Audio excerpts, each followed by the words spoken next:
Bien, colegas, démosle inicio a nuestra clase de hoy. Les comento que el laboratorio número 2 ya fue subido a Classroom por Sheila y se trata de las políticas económicas de algunos ministerios que ahí les puse, incluyendo el Banco de Guatemala y Finanzas, a efecto de que ustedes con la investigación que realicen van a encontrar que por políticas económicas no nos quedamos rezagados.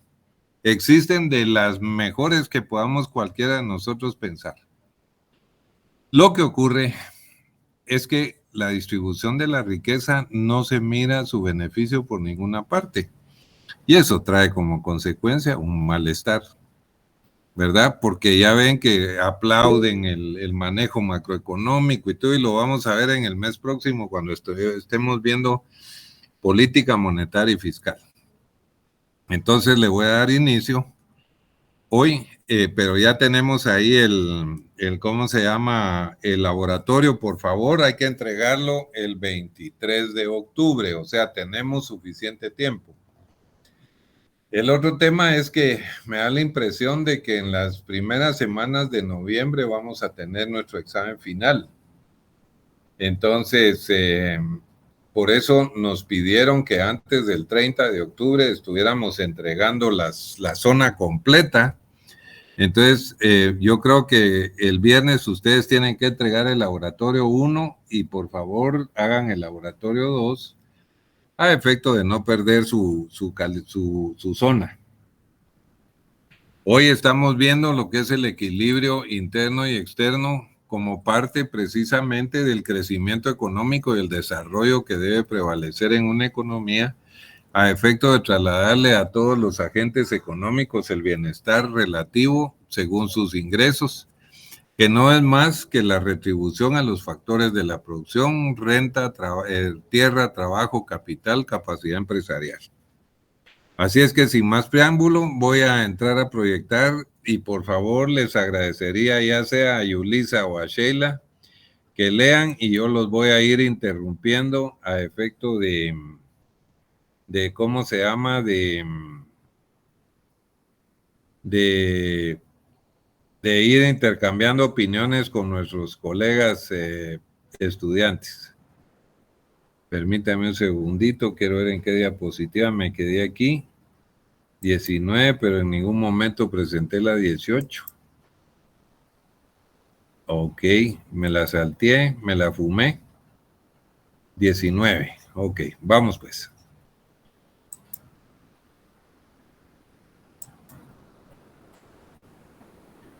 ¿Quién me quiere apoyar?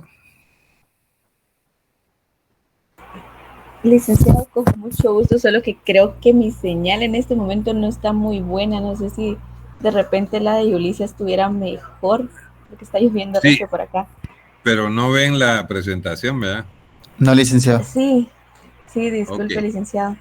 no tenga pena.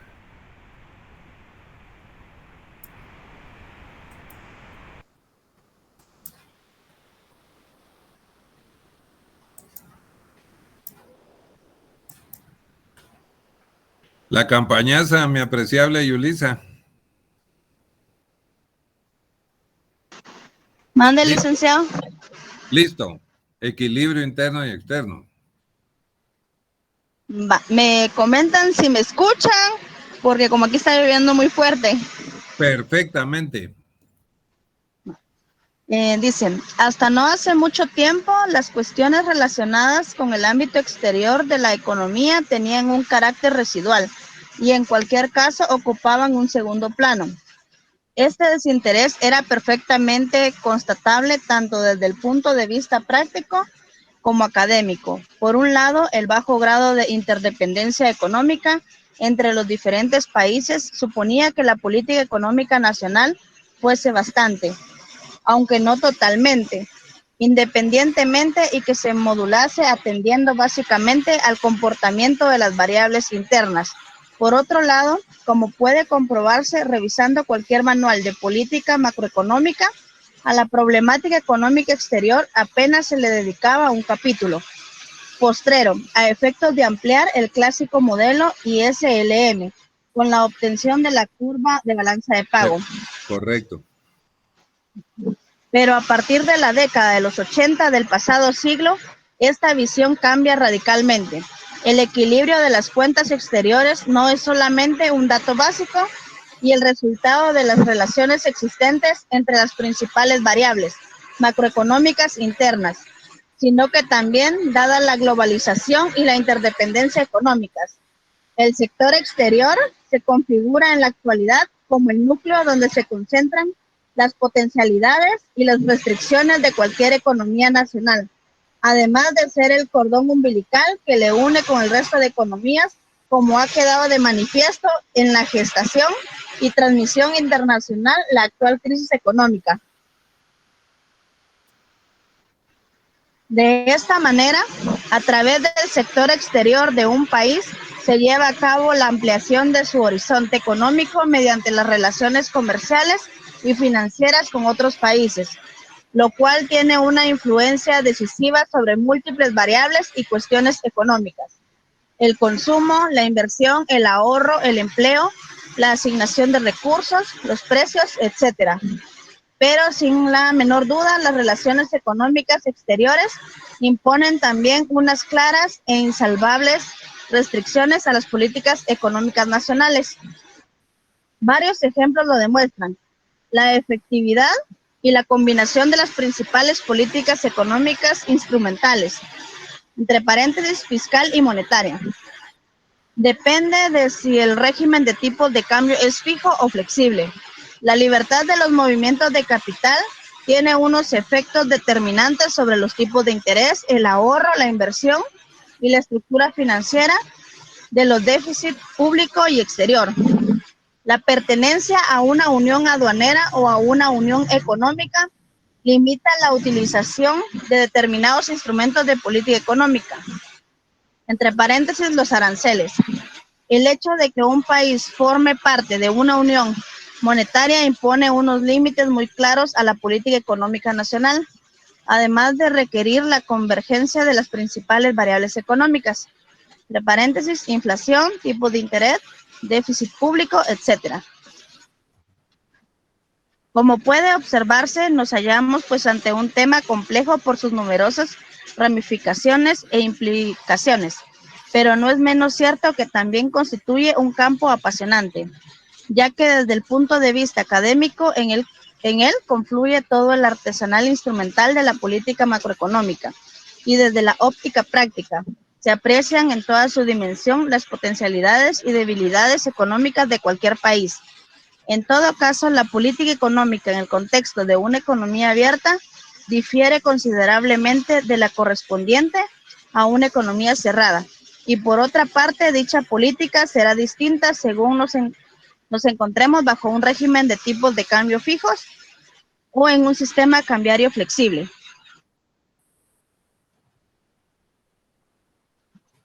De acuerdo con el régimen cambiario vigente, el grado de movilidad internacional del capital, la flexibilidad o rigidez de los precios internos, las políticas fiscales y monetarias se podrán instrumentar en una dirección o en otra a la hora de intentar corregir los desequilibrios básicos de una economía. En este sentido, aparece una serie de interesantes interrogantes, cuya respuesta será el objetivo básico de este capítulo. ¿Qué restricciones ha de afrontar una economía abierta en un contexto de libertad de movimientos de capital? ¿Cuál es el significado macroeconómico y cuáles son los factores causantes de un desequilibrio exterior? ¿Para qué objetivos es adecuada la utilización de la política fiscal, teniendo en cuenta el grado de movilidad internacional del capital, cuando los tipos de cambio son fijos o variables? ¿Bajo qué circunstancias? Sistema cambiario, movimientos de capitales, flexibilidad de precios. Sería conveniente la instrumentación de la política monetaria para reducir los desequilibrios de una economía.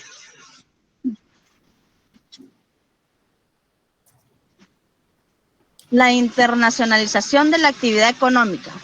Restricciones de una economía abierta.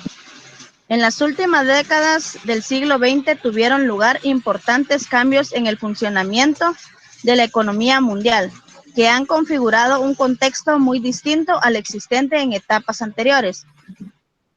cambios en la posición relativa de los países en la economía mundial y aparición de nuevas áreas de crecimiento. Se ha producido una pérdida de peso específico de la economía europea en favor de la estadounidense y de la del sudeste asiático.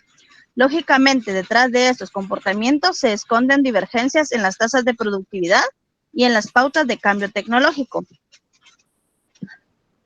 Acentuación de las transformaciones en la estructura sectorial, de la producción, del empleo y del comercio internacional. Aunque iniciado ya en décadas anteriores, en la última década ha proseguido el fenómeno de la terciarización de la economía internacional y la pérdida de importancia relativa de los sectores agrario e industrial en términos de valor añadido, puestos de trabajo y flujos comerciales. De esta forma, la economía mundial y sobre todo las economías de la OCDE caminan hacia una economía de servicios. Es previsible que en el futuro se produzca un notable incremento de los intercambios comerciales de servicios, desplazándose las ventajas competitivas de los mercados industriales a los de servicios, dando lugar a una nueva economía donde los bienes más preciados son la información y el conocimiento. Que ya lo estamos viendo, por supuesto. Ok. Desconexión entre la economía real y la economía financiera. Este fenómeno se refleja en dos hechos. Por un lado, la desconexión geográfica entre las decisiones de producción y el empleo. Esta separación, unida a la creciente sustitución de trabajo por capital, ha provocado una caída de los costes laborales unitarios en muchos países y un aumento de la productividad del factor trabajo. Por otro lado, la notable diferencia entre el volumen de los flujos de capital y el de los flujos de bienes y servicios, lo que ha creado no pocos desajustes en la economía internacional y ha dotado de una alta inestabilidad a los mercados financieros y a los tipos de cambio. Internacionalización de los mercados y mayor interdependencia económica. En los últimos años se ha identificado el proceso de mundialización de los mercados, tanto de bienes y servicios como de activos financieros. Consolidación y avance de los procesos de integración económica. El ejemplo más característico es el de la Unión Europea, que ha pasado de ser una simple unión aduanera y mercado común a poder constituirse en una unión económica y monetaria, con una moneda y un mercado únicos, lo que lleva consigo una obligada y necesaria convergencia de las políticas económicas nacionales dentro de una zona de estabilidad cambiaria.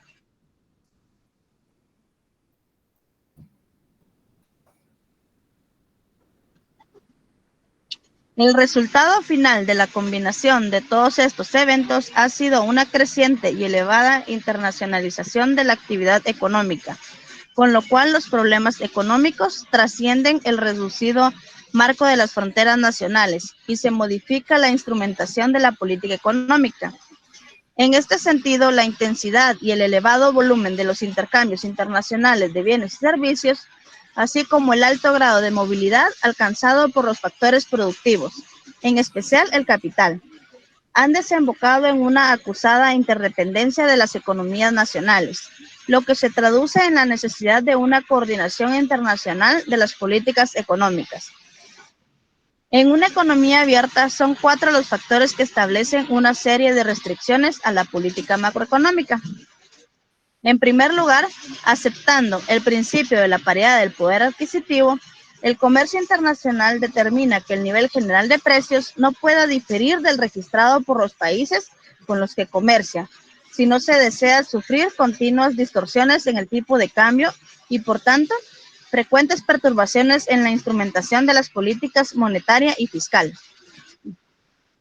En segundo lugar, el elevado grado de movilidad del capital existente en la actualidad renueva el principio de la paridad de tipo de interés. El tipo de interés a largo plazo no debe diferenciarse del existente en el resto de países, pues la paridad de tipos, junto con la fluidez de capitales, tienen una clara incidencia sobre, por un lado, las políticas de estabilización y, por otro, la financiación de los desequilibrios de la balanza de pagos. En tercer lugar, el volumen y la fluidez de los movimientos de capital actualiza el enfoque monetario de la balanza de pagos, ya que cualquier distorsión, sea expansión o contracción monetaria, influye directamente sobre los tipos de interés, los niveles de gasto y de precios, y las balanzas corriente y de capitales. Y en cuarto lugar, en una economía tan globalizada como la actual, las expectativas de los diferentes agentes económicos juegan un papel relevante en varios sentidos. En las fluctuaciones de los tipos de cambio, en la dirección de los movimientos de capital y en la orientación de las políticas económicas. Misión de estas últimas es detectar a tiempo los cambios de expectativas para que no se anulen los efectos de las medidas de política económica.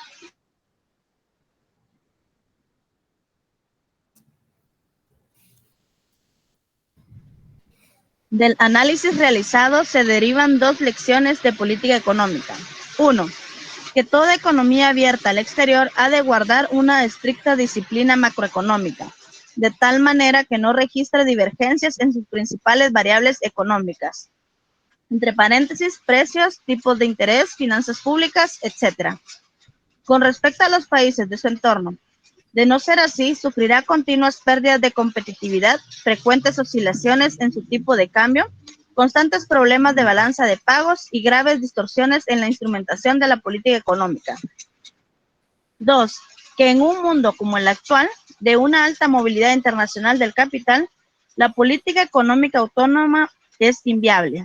Por consiguiente, dado que una política económica autónoma es inalcanzable, todos los países deberían estar interesados en una política coordinada para asegurarse de que sus políticas macroeconómicas y de tipos de cambio no funcionen cruzadas y por consiguiente dificulten la consecución del equilibrio externo.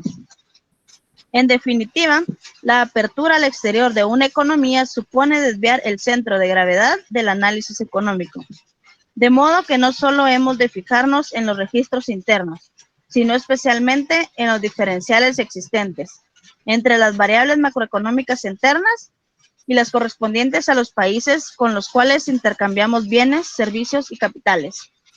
Quedémonos ahí un momentito.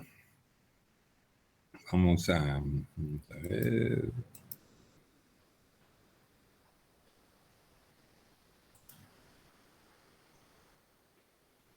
Ok.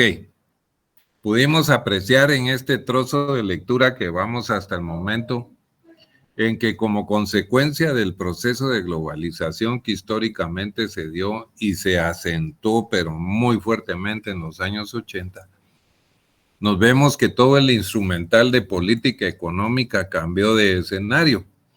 Entonces, de dejar relegada la porción de la macroeconomía en el comercio internacional, requiere auge como consecuencia de la globalización y el centro de apoyo para toda la formulación de políticas económicas, tanto internas como para el exterior.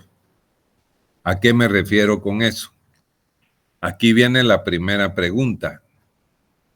¿Qué podemos decir sobre el tipo de cambio, la inflación y la tasa de interés con relación al equilibrio de la balanza de pagos? A ver, un valiente ahí que se atreva a decir algo.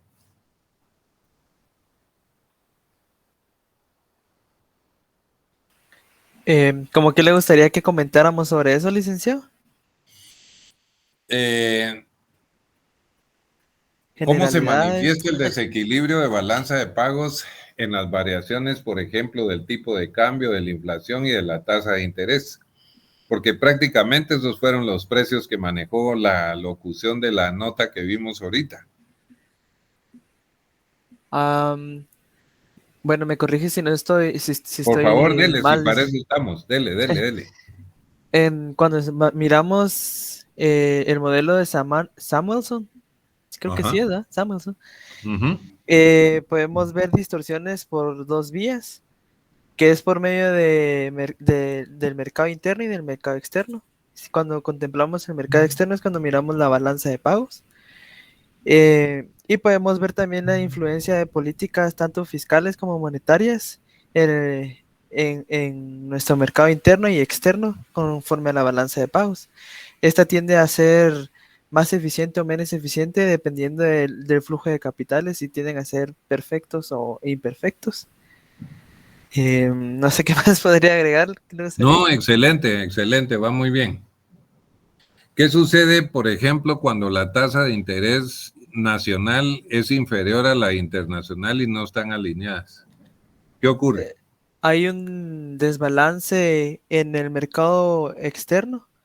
Eso quiere decir que habrá fuga de capitales y, y se ¿Y qué va, conlleva internamente eso? vamos a restringir el ingreso o que sería Y, ¿verdad? O sea, Disminuye el Producto Interno ajá, el Bruto, Producto Interno Bruto. correctísimo, y como consecuencia de ello, menos crecimiento y menos bienestar, ¿correcto? Sí, sí. Pero hay otro fenómeno también muy importante y particularmente para Guatemala. Tenemos una balanza comercial deficitaria y hay una fuga de capitales. ¿Cómo se compensa esa balanza de pagos al final del año? ¿Cómo se equilibra? Eh, Depende de dónde tenemos el desequilibrio, si en la cuenta corriente o en la cuenta capital. Si por En las ejemplo dos tenemos, vamos a tener. bueno, yo tenía entendido que por ejemplo si teníamos un desbalance en la cuenta capital, lo compensábamos con la cuenta corriente y viceversa, ¿va? Pero con las dos no sé. Sí, pero en el caso nuestro, estructuralmente la balanza de cuenta corriente es deficitaria y se compensa con la de capitales, ¿cierto o no? Sí. Bueno, ahora resulta que la de capitales también salió jodidona porque el tipo de interés que pagamos en el país es inferior al internacional y entonces se van los capitales golondrinos. ¿Cómo se ajusta la balanza de pagos? Subiendo tasa de interés. Perdiendo reservas. Bueno, ese es como último caso, ¿no? No, es como resultado de que la cuenta capital no puede compensar el déficit de cuenta corriente. Ok. Sí, perdemos reservas. ¿Qué significa perder reservas? Significa que estamos comprometiendo el largo plazo del comercio internacional del país, ¿cierto?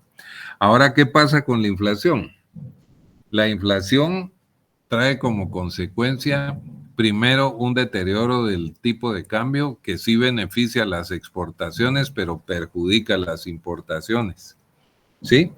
Pero por el otro lado, las familias que tienen ingresos fijos, su capacidad de compra se ve perjudicada y en consecuencia, menos importaciones, etcétera, etcétera. Entonces, como ven, aquí lo que trato de trasladarles es que los ajustes entre ¿cómo se llama? El equilibrio interno y externo existen y ahí están y son reales. Y precisamente las economías hoy por hoy es más importante el equilibrio interno y externo como consecuencia de que están en conexión con otros países y sería muy fácil, donde hay muchos países que producen lo mismo de nosotros, que resulten robándonos una parte del mercado como consecuencia de desfavorables o favorables balanzas de pagos. Esa era la intención de compartir un poco ese tema. ¿Logran ver la diapositiva? Sí, Sí se ve, licenciado. Yo licenciado. tengo una pregunta, licenciado. Sí, Disculpe, A con ver, por respecto a favor. política monetaria. Yo siempre he tenido la duda de si nosotros tenemos bastante, bueno, nuestra política monetaria tiene bastante injerencia en el mercado, ya que sabemos que nosotros somos tomadores de precios. Entonces, por ejemplo, cuando la inflación se da por demanda a nivel internacional, prácticamente no podemos hacer nada, que fue lo que pasó ahorita Exacto, ahora exacto. si es por demanda interna, ahí tal vez sí se puede controlar por medio de política monetaria, pero de lo Es correcto, contrario, o sea, sí es así. es correcto. Y cuando es interno, también tenemos la política fiscal porque podemos reducir el gasto público y eso trae como Pero eso no va a consecuencia. pasar. Exacto, menos emisión, pero sí se coordinan, créame que sí, yo trabajé en el Banco de Guatemala y siempre se coordina la política fiscal con la monetaria, haciéndole espacios financieros al Estado. y permitiéndole gastar aquellas cosas que tienen prioridad y guardar un poquito de ficha mientras se disminuye un poco la inflación. O sea, sí trabajan coordinadamente, eso es condición sine qua non, y no solo en Guatemala, sino en cualquier país del mundo, ¿eh? La Reserva Federal y el gasto público en Estados Unidos, etcétera, etcétera, ¿verdad? No sé si aclaramos. Sí, licenciado, o sea que digamos que en el caso de que es por demanda a nivel internacional, prácticamente Ajá. nos tocaría, o sea, importamos inflación, nos tocaría aguantar. O Por que, supuesto, así como nos tocó en el COVID, ¿eh? sí, pues sí, no hay otra Sí. manera de tratar de No, reducirlo. no hay. Sí, no hay forma de poderlo, ¿verdad? Ya vimos esto, ya lo leímos, ¿no?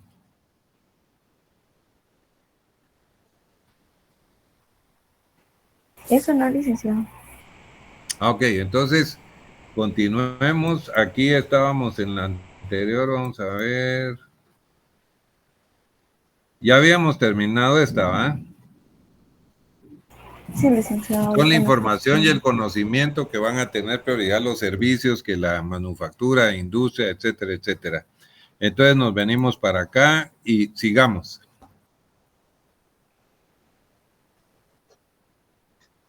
Lick, disculpe, ¿podría poner la 8? Tengo una ligera duda. Ok, la 5, aquí. A ver, sí, yo creo que ahí es donde nos quedamos. No recuerdo haber leído eso. Bien, lo leímos, dijimos acentuación de las transformaciones de la estructura sectorial de la producción, del empleo y del Ah, comercio ya, ya. internacional. ¿Sí? Ok, Sí. entonces bajo a las 6. Listo.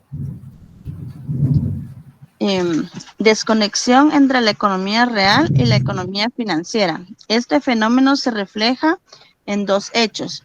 Por un lado, la desconexión geográfica entre las decisiones de producción y el empleo. Esta separación, unida a la creciente sustitución de trabajo por capital, ha provocado una caída de los costes laborales unitarios en muchos países y un aumento de la productividad del factor trabajo. Por otro lado, la notable diferencia entre el volumen de los flujos de capital y el de los flujos de bienes y servicios, lo que ha creado no pocos desajustes en la economía internacional y ha dotado de una alta inestabilidad a los mercados financieros y a los tipos de cambio. Internacionalización de los mercados y mayor interdependencia económica. En los últimos años se ha intensificado el proceso de mundialización de los mercados, tanto de bienes y servicios como de activos financieros. Consolidación y avance de los procesos de integración económica. El ejemplo más característico es el de la Unión Europea, que ha pasado de ser una simple unión aduanera y mercado común a poder constituirse en una unión económica y monetaria, con una moneda y un mercado únicos, lo que lleva consigo una obligada y necesaria convergencia de las políticas económicas nacionales dentro de una zona de estabilidad cambiaria.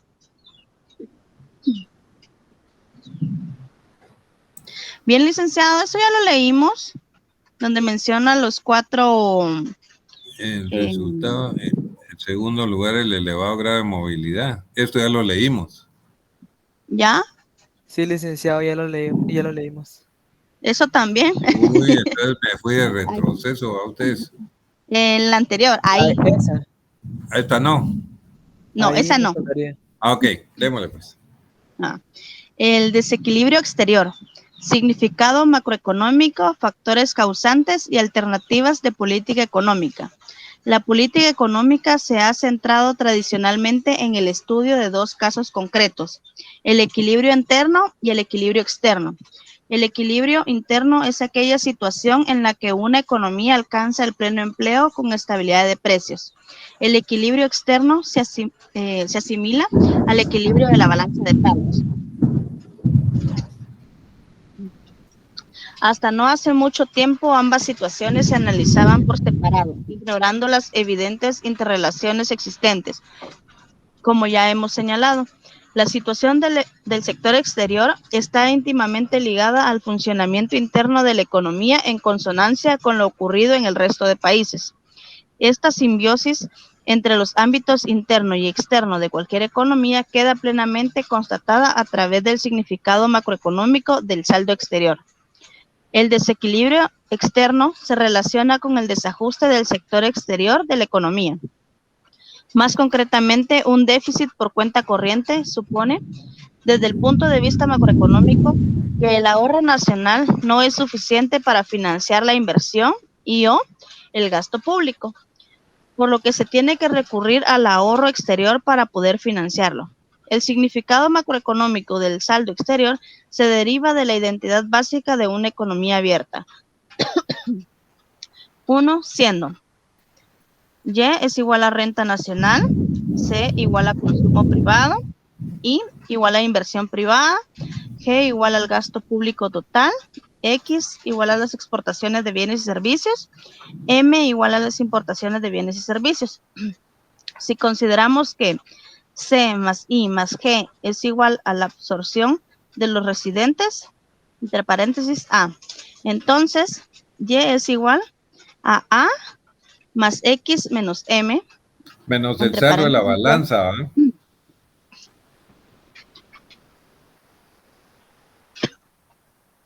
2. Por lo tanto, Y menos A es igual a, eso sería el saldo de la balanza, ¿verdad? X menos Es M. correcto. Ajá. Ahí Entre está paréntesis, diciendo 3. que el ingreso nacional menos las absorciones va a ser equivalente a las exportaciones menos las importaciones. Ok, gracias. Lo que significa que un saldo deficitario en la balanza de bienes y servicios, entre paréntesis, M mayor que X, o sea, las importaciones mayor a las exportaciones, implica que el gasto total supera a la renta total. A mayor que Y. En consecuencia, la corrección del déficit deberá de basarse en la instrumentación de las medidas para equiparar renta y gasto.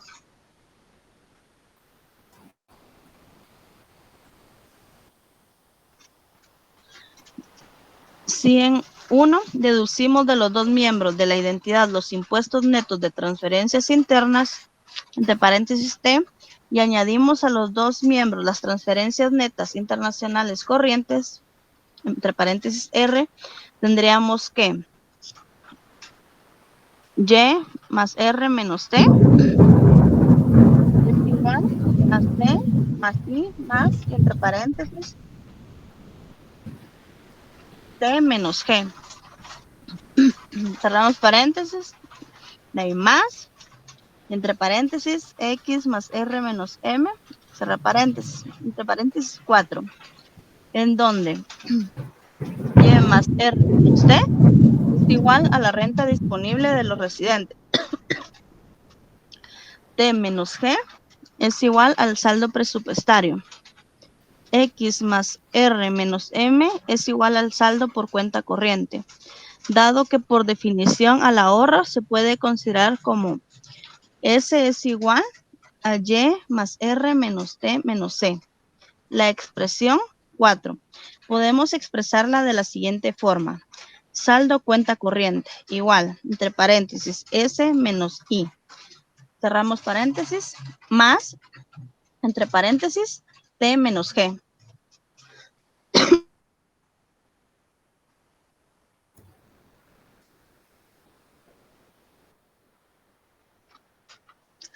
La identidad anterior nos permite calibrar el significado macroeconómico del saldo por cuenta corriente.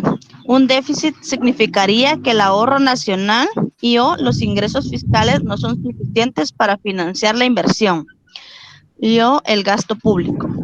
En tanto que un superávit nos está manifestando que el ahorro interno y/o los ingresos públicos han sido suficientes para cubrir la inversión y/o los gastos del sector público. De las relaciones macroeconómicas existentes entre el sector exterior y el conjunto de una economía, se extrae la idea de que si nos encontramos en una economía abierta, el desequilibrio externo, asimilado al déficit por cuenta corriente, es un reflejo de los desequilibrios internos de la economía en relación con los países con los cuales intercambia bienes, servicios y capitales.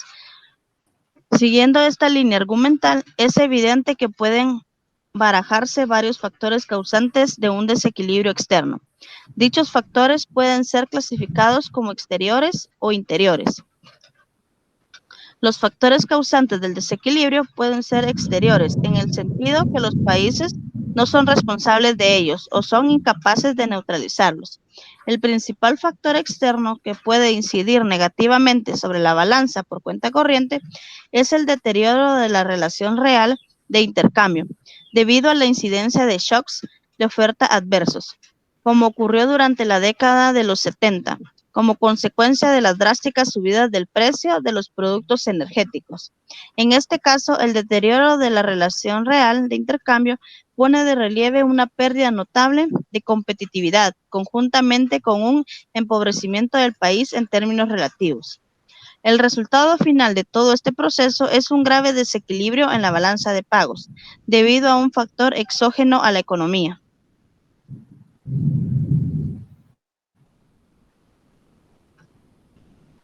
Sí, debido a...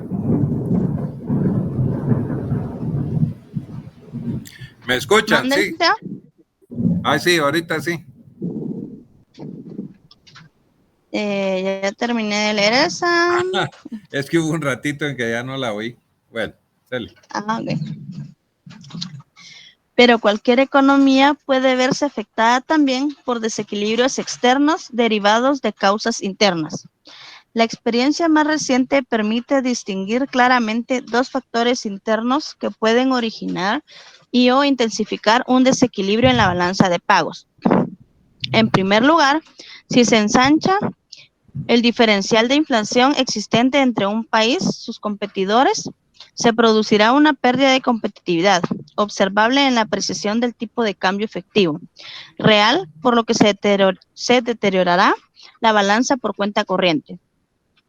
El segundo factor interno que puede estar asociado con el déficit por cuenta corriente es el déficit público. Para ello se parte de la conocida identidad contable de que el saldo de la balanza por cuenta corriente es igual a la diferencia entre ahorro e inversión nacional. Esto es, entre renta nacional y gasto. La relación entre déficit público y déficit corriente, relación denominada como déficit gemelos, es bastante compleja, pero en líneas generales cabe decir que, dependiendo de la vía que se elija para financiar el déficit público, pueden desencadenarse efectos negativos sobre el sector exterior, ya que la financiación del desequilibrio presupuestario incidirá en la tasa de inflación, los tipos de interés, la instrumentación de la política monetaria, etc., todo lo cual afectará a los niveles de competitividad, el tipo de cambio, los movimientos de capital y, en definitiva, a la situación de la balanza de pagos. Cuando nos encontramos ante una grave situación en la balanza de pagos, el primer cometido es realizar un análisis sobre sus posibles causas, tanto internas como externas. Ante las primeras, el margen de actuación de la política económica es amplio y variado. Respecto de las segundas, la misión de la política económica se ve constreñida al ajuste de ciertas variables, con objeto de tratar de acomodar la situación interna de la economía al factor o factores exógenos que han determinado el deterioro de la balanza de pagos. Una vez detectadas y analizadas las causas, sean estas internas y o externas, la política económica tiene tres posibles alternativas. Ajustar las variables internas que han producido el desequilibrio externo. Financiar el desequilibrio, ya sea acudiendo a los mercados exteriores o, si esto no es posible, utilizando hasta donde se estime oportuno y recomendable las reservas de divisas. 3. Finalmente, la política económica puede optar a favor de que el tipo de cambio se adapte con flexibilidad a las variaciones entre las variables reales y monetarias, tanto internas como externas. Ahora bien, no todos los desequilibrios exteriores son de la misma naturaleza, por lo que según la misma requerirán diferentes actuaciones correctoras. Podemos distinguir dos tipos de desequilibrios exteriores. El primero, coyuntural. Tiene una duración temporal determinada y está ocasionado por factores cíclicos y o esporádicos. Normalmente, este tipo de desajuste es financiado en vez de corregido. Y segundo, estructural. Su naturaleza es crónica y tiende a persistir a lo largo del tiempo, dado que su origen se encuentra en factores de tipo estructural inherentes al funcionamiento de la economía. Por su propia índole, este tipo de desequilibrio, antes o después, ha de ser corregido, puesto que su financiación, caso de ser posible, sería muy costosa para un país. O sea, la pérdida de reservas, ¿va? Ustedes en el largo plazo. Solo coyunturalmente sí podríamos sacrificar un determinado nivel con tal de equilibrar la balanza, pero no toda la vida, ¿va? Porque nadie tiene divisas ilimitadas, digamos, de nuestros países pequeños, ¿va? La permanencia en el tiempo de déficits crónicos de balanza de pagos puede ser compatible con diferentes esquemas de financiación de los mismos y con diversos grados de sostenibilidad. Ello se refleja en la balanza de capitales. Teniendo en cuenta la libertad de movimientos de capital, una economía tiene varias opciones de política económica que determinarán si un desequilibrio exterior es financiable y o sostenible en el tiempo, o bien si es preciso proceder a su ajuste. Paréntesis. El recuadro 13.4 ofrece una panorámica de los mecanismos teóricos tradicionales. Opción 1. Puede ocurrir que el volumen neto de fondos resultante de los flujos de entrada y de salida de capitales no sea suficiente para financiar un volumen dado de déficit exterior. En tal caso, habría que acudir a las reservas. Y dado que estas no son inagotables, a la puesta en marcha de medidas correctoras del desequilibrio exterior, es decir, bajo esta opción, el déficit exterior no es ni financiable ni sostenible. Es obligado proceder a un ajuste. Opción 2. Podría suceder que el volumen neto de fondos fuera suficiente para financiar el déficit por cuenta corriente, pero que la naturaleza de los mismos fuese altamente volátil y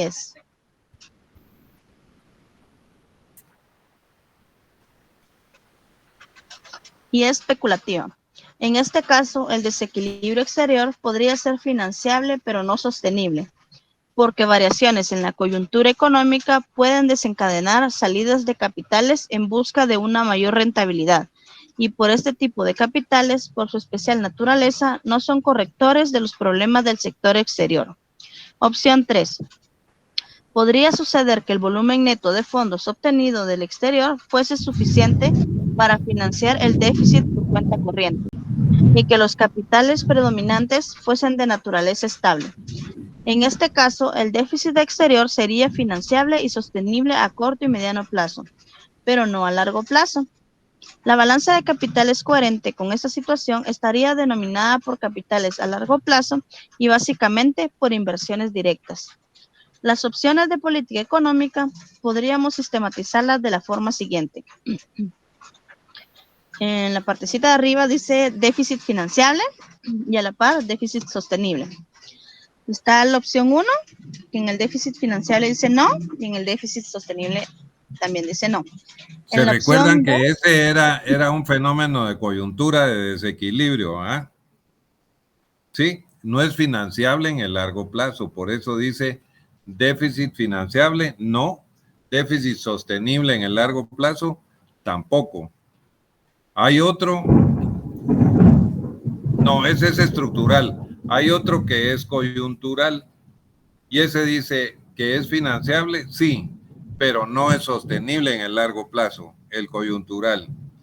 Ahora viene el déficit que trae como consecuencia medidas de política parciales, pero como la opción 3 que dice podría suceder que el volumen neto de fondos obtenido en el exterior fuese suficiente para financiar el déficit por cuenta corriente y que los capitales predominantes fuesen de naturaleza estable.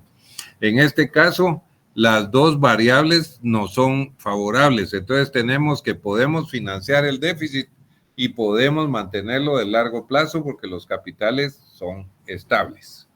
Sigamos, colega. Gracias, Lee. No obstante, más tarde o más temprano, todo desequilibrio grave del sector exterior habrá de ser corregido mediante la adopción de las medidas de política económica adecuadas.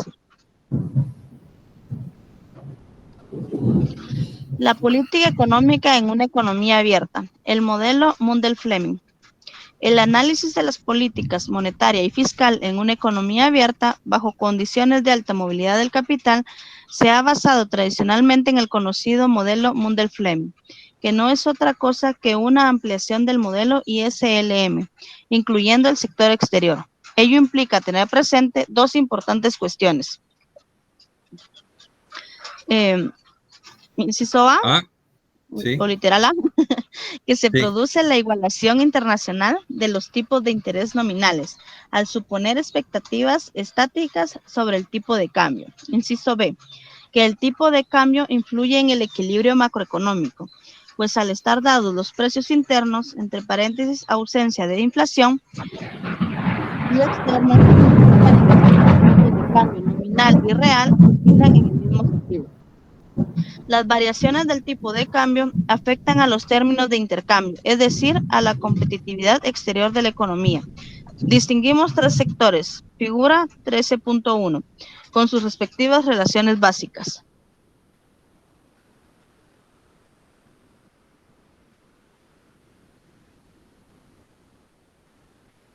Aquí tenemos los tres, el modelo de tres sectores, la IS, tenemos la LM y tenemos la balanza de pagos. El modelo IS en una economía abierta. Entonces ahorita viene otro poco de explicación. Por favor. La abuelita está tomando agua. Mercado de bienes y servicios, entre paréntesis, sector real. En una economía abierta, una parte de la producción interior se vende a extranjeros. Exportaciones y una parte del gasto de los residentes nacionales se destina a comprar bienes extranjeros, es decir, importaciones, M, resultando por diferencia entre ambos conceptos, X menos M. Un saldo que vamos a denominar exportaciones netas, XN, que están relacionadas de forma inversa con el tipo de cambio E de la moneda nacional. Consecuentemente, el equilibrio en este mercado puede expresarse como Y igual a C más I más G más XN, que sería 1. En forma de función, la curva IS puede representarse como Y es igual a C, entre paréntesis, Y menos C. Y cierra paréntesis más I, y entre paréntesis, I minúscula. Más G más XN por E. Ajá. Número 2. Existen numerosas combinaciones de I minúscula, E, Y, para las cuales la expresión 2 se cumple. Su lugar geométrico es precisamente la curva IS, que sigue manteniendo una pendiente negativa, ya que una disminución de los tipos de interés provoca un aumento de A. Que ahí sería la tecnología, ¿verdad? No. ¿Cómo? Esa A representaba la tecnología, ¿o no? Representaba la absorción. Necesitándose un La absorción aumento de las familias. Ya, gracias, Lick. Necesitándose un aumento de Y para restaurar el equilibrio. Entre corchetes, figura 13.1. Inciso Ahí A. sigue, ahí va a venir la figura. Ok, gracias. 13.3.2. Mercado monetario. Entre paréntesis, sector monetario.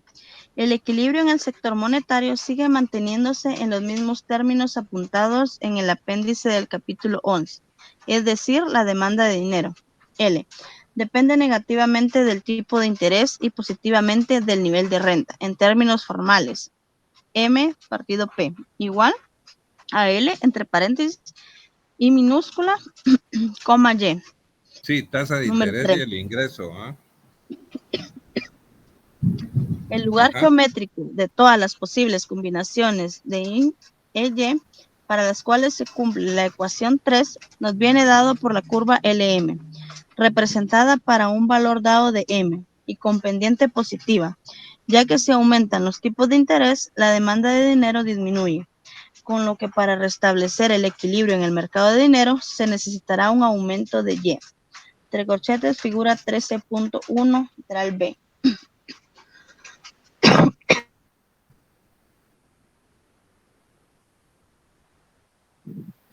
Sí. Sector favor. exterior. Sector exterior. La cuarta relación básica del modelo es Que la esa tasa I nacional, representa la la tasa nacional es igual a la internacional. Ojo, esa llamada 4. Ok.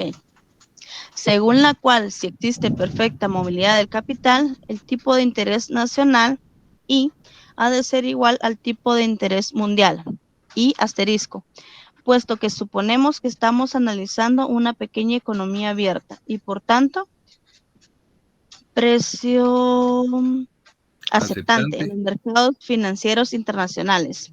Pero esta igualdad implica, además, una relación negativa entre el tipo de interés y el tipo de cambio. Un incremento del tipo de interés traerá consigo un aumento del valor de la moneda nacional y una disminución del tipo de interés. Espérame, creo que me perdí. Sí, no, va bien, va bien. Y una disminución del tipo de interés conllevará una pérdida de valor del tipo de cambio. Ok. La presentación del equilibrio del sector exterior por la curva de balanza de pagos se presenta en la figura 13.1, inciso C. El caso particular del modelo Mundell-Fleming es aquel en que la curva de balanza de pagos es una línea horizontal, figura 13.2. Efectivamente, el supuesto de perfecta movilidad del capital implica que solo haya un nivel de tasa de interés, para el cual la balanza De pagos pagos, sí, está en está equilibrio. en equilibrio. Si el tipo de interés fuera más bajo, se producirían unas salidas de capital superiores en magnitud a cualquier posible superávit en la balanza por cuenta corriente, y sucedería lo opuesto en el caso de que el tipo de interés fuese más alto. Disponemos ya, partiendo del modelo Mundell-Fleming, de todos los elementos conceptuales necesarios para poder abordar el análisis de las políticas monetaria y fiscal en una economía abierta, cuando existen transacciones de capital, tanto cuando el tipo de cambio es fijo como cuando es flexible. A modo de resumen, recordemos que la curva IS representa las combinaciones de tipos de interés I y de renta Y, que equilibran el mercado de bienes. La curva LM nos señala las combinaciones de I y de Y, que representan puntos de equilibrio en el mercado monetario. La curva balanza de pagos indica las combinaciones de I y de Y que igualan la oferta y la demanda en el mercado de divisas para un tipo de cambio determinado.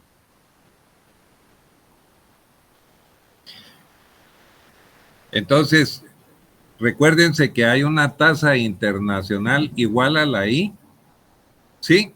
Que equipara los mercados y en consecuencia la balanza de pagos está en equilibrio porque no hay una salida de capitales, ¿sí? Y entonces el mercado de bienes y dinero en la balanza de pagos está completamente equilibrada a través de la demanda interna de bienes y servicios y de la cantidad de dinero que hay en la economía. Entonces aquí tenemos un pleno equilibrio de los tres mercados. Esa es la gráfica que nos quieren presentar acá. Colegas, nos vamos a quedar hasta aquí el día de hoy. Tengo entendido que ustedes tienen examen el viernes. Por lo tanto, no vamos a tener clase, pero vamos a continuar con esto el día lunes. Que tengan todos muy buena noche y buena suerte. Buenas noches. Muchas gracias, licenciado. Feliz noche. Gracias, licenciado. Feliz noche.